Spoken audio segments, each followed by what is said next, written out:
Hello friend, आज आपण बनवणार आहे आळूची खीर। त्याच्यासाठी आपण 1 चमचा आळू घेतलेले आहे आणि ते स्वच्छ पाण्याने धुवून घेणार आहोत आणि एक अर्धा तास भिजत घालणार आहे, म्हणजे ते जेणेकरून फुलून येते।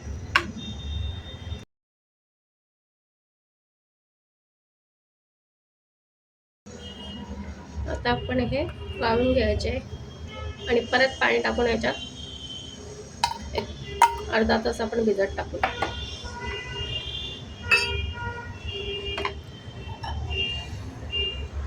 लगेच फुलतात ते।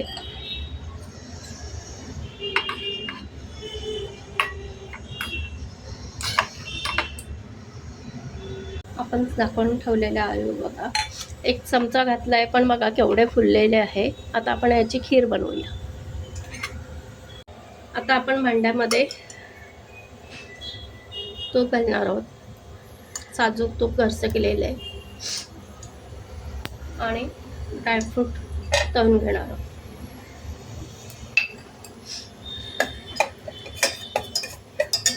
हे असे तुपावर छान फ्राय करायचे।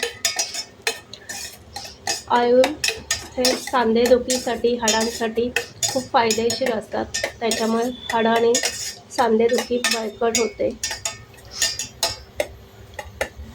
स्ट्रॉंग होतात हाडं। पावसाळ्यात आणि हिवाळ्यात गार वातावरण असतं, त्यामुळे तेव्हा आळूची खीर खूप फायदेशीर असते। आता आपण याच्यात गरम करून गार केलेलं दूध घालणार आहोत।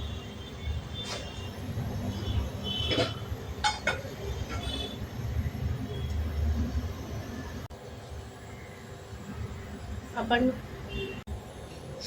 आता आळू घालणार आहे। याला कोणी कोणी हलीम पण म्हणतं। त्याच्यामध्ये भरपूर फायबर असतात आणि कॅल्शियमचा उत्तम स्रोत आहे।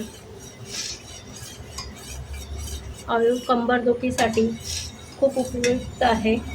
ते असे कच्चे खाल्ले तर कडू लागतात, पण भिजवून खाल्ले आणि अशी खीरमध्ये खाल्ले तर ते फायदेशीर असतात।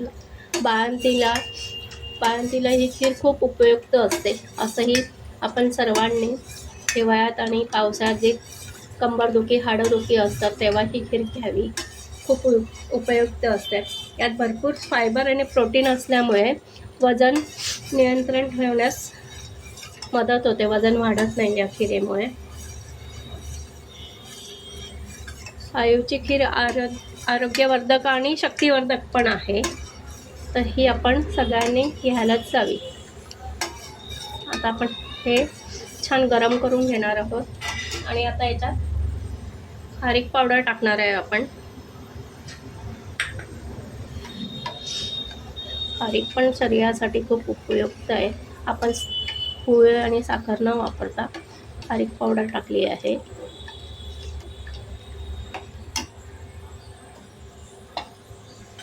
आणि थोडीशी खडीसाखर, 1 चमचावर खडीसाखर घातलेली आहे। खडीसाखर गार असते शरीराला, साखरेपेक्षा खडीसाखर केव्हाही चांगली। वेलची पावडर घातली आहे।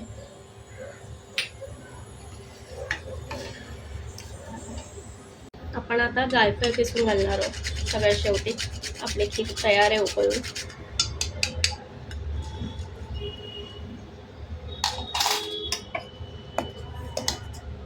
खारीक टाकल्यामुळे त्याचा कलर असा दिसतो आहे। आता आपण सर्व करूया बाउलमध्ये। आपली आळूची खीर तयार आहे। सर्व आजारांवर गुणकारी अशी आळूची खीर तयार आहे। रेसिपी आवडल्यास लाईक, शेअर आणि सबस्क्राईब करा। धन्यवाद।